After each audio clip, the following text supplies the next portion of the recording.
terang bangsa dimanapun kalian berada. Ya pagi ini kita mulai dengan kuat bersama dengan Tuhan. Kita sembah Tuhan dengan penuh sukacita, dengan gairah bahwa kita membutuhkan Tuhan. Kita butuh Roh Kudus dalam setiap langkah hidup kita.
Memiliki kerinduan Tuhan akan Roh Kudus-Mu tercurah tercurah di tempat kami masing-masing.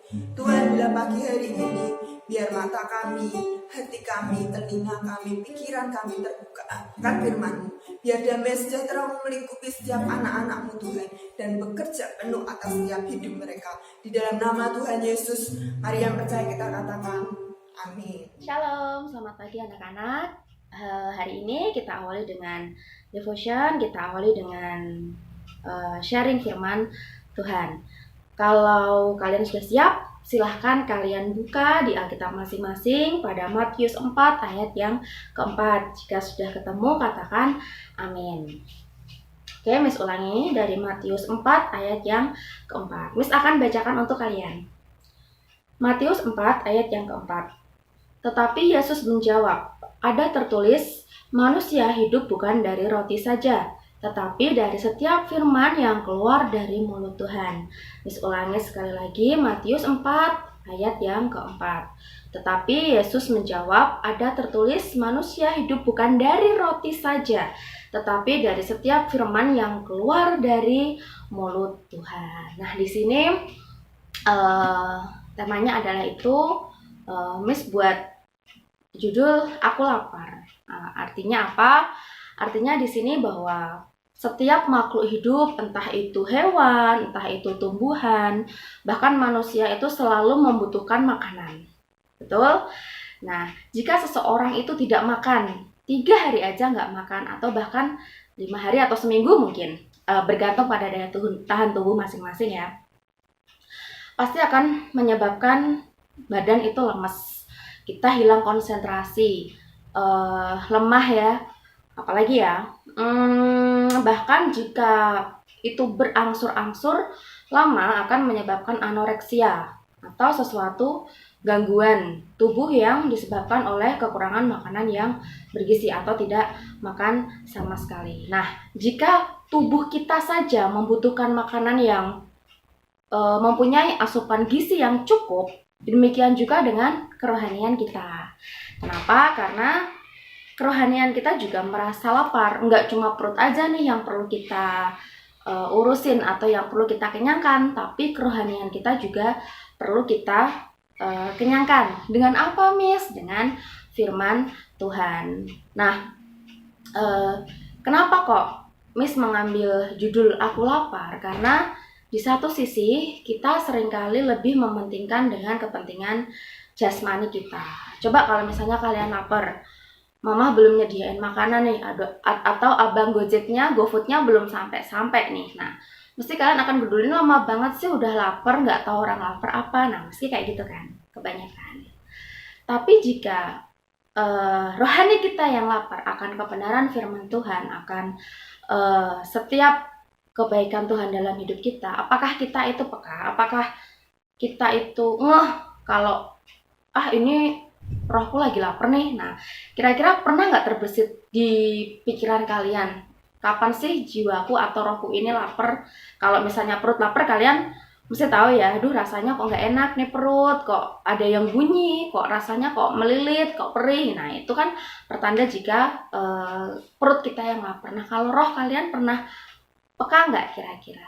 Oke, jadi yang pertama, apa saja sih yang membuat roh kita itu kenyang? Yang pertama itu adalah mengingat akan perbuatan Tuhan di setiap hidup kita. Jadi ketika kita sedang terjatuh, ketika kita sedang ada masalah, kita selalu bisa termotivasi atas perbuatan Tuhan yang terbaik untuk hidup kita. Jadi, apa ya nak, ketika kalian sedang down, ketika kalian sedang mengalami banyak masalah, kalian harus percaya bahwa suatu saat Tuhan akan berikan keajaiban. Suatu saat Tuhan akan berikan mujizatnya untuk kita. Tuhan selalu layakkan kita di hadapannya. Jadi, yang pertama adalah itu tadi, kita selalu mengingat akan perbuatan-perbuatan Tuhan yang baik di dalam hidup kita. Nggak mungkin Tuhan itu akan jahat sama kita, nggak mungkin. Miss, kalau Tuhan nggak jahat, kenapa kok kadang kita banyak masalah? Nah, itu Tuhan izinkan masalah itu sebagai bukti bahwa ketika kalian mendapatkan masalah, kalian masih ingat nggak sama Tuhan? Kalian masih berharap nggak sama Tuhan? Kalian masih berdoa nggak sama Tuhan? Nah, seperti itu. Yang kedua, rendahkan diri di hadapan Tuhan. Contohnya gini, Allah kecil pelajaran kayak gini mesti aku bisa, mesti aku dapat nilai bagus.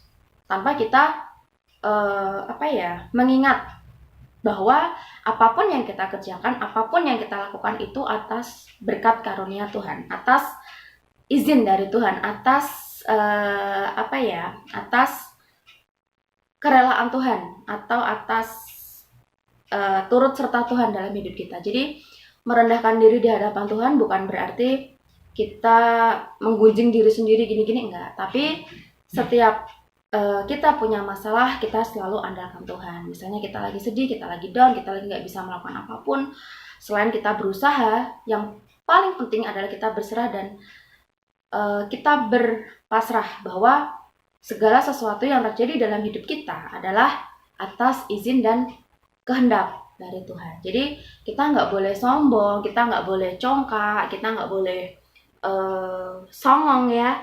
Kalau misalnya Allah tanpa siapapun nggak bisa ngelakuin ini tanpa aku. Ingat, di atas langit masih ada langit, dan di atas kita masih ada Tuhan yang melebihi segalanya dari kita. Tadi yang ketiga, hidup dengan firman Tuhan. Jadi firman Tuhan itu ibarat lentera. Lentera itu semacam penerang dalam kehidupan kita. Di saat kita lagi ada masalah, di saat kita down, kondisi bagaimanapun dan dimanapun kita berada, kita kehilangan arah, mesti kita akan perlu kompas, kita akan perlu penerang di dalam jalan kita, di dalam kehidupan kita. Nah, itu yang kita gunakan adalah firman dari Tuhan. Di mana firman itu? Nah, firman itu ada di Alkitab yang biasa kalian baca. Karena apa? Karena di sini tertulis nggak hanya nasihat aja, tapi juga motivasi hidup. Motivasi hidup, nasihat, lalu gambaran kehidupan kita itu seperti apa. Ya, pokoknya di dalam Alkitab itu segala sesuatunya ada di sini. Jadi apa saja tadi yang perlu kita lakukan agar roh kita itu kenyang, yaitu yang pertama adalah dengan mengingat akan perbuatan Tuhan dalam hidup kita itu seperti apa, dan yang kedua adalah merendahkan diri di hadapan Tuhan. Jadi kita nggak boleh sombong, kita nggak boleh congkak, kita nggak boleh apa. Dan yang ketiga adalah senantiasa hidup dengan firman Tuhan. Jadi jika kita kekurangan makanan, ucapan syukur dalam roh kita, maka kita tidak akan menghargai pemberian Tuhan. Jika kita kurang makanan kasih dalam kehidupan kita, maka kita juga tidak akan peduli terhadap sesama. Dan jika kita kekurangan makanan mengampuni, maka kita juga tidak akan pernah memaafkan orang lain. Jadi, seseorang yang berhikmat adalah seseorang yang mampu memberikan makanan terhadap roh dan jiwanya atas kebenaran-kebenaran yang Tuhan berikan, atas kebenaran yang firman Tuhan sampaikan. Jadi, mari kita kenyangkan jasmani kita, rohani kita untuk hidup lebih baik di dunia ini, di hadapan Tuhan tentunya terlebih dahulu. Itu tadi, selain kita mengenyangkan jasmani kita, perut kita juga kenyangkan roh kita juga kenyangkan jiwa kita dengan yang tadi sudah Miss paparkan ke kalian, agar kerohanian kita bersama tumbuh dalam kebaikan yang Tuhan berikan. Sekian anak-anak, terima kasih atas kesempatannya. Tuhan Yesus memberkati. Selamat melanjutkan aktivitas kalian.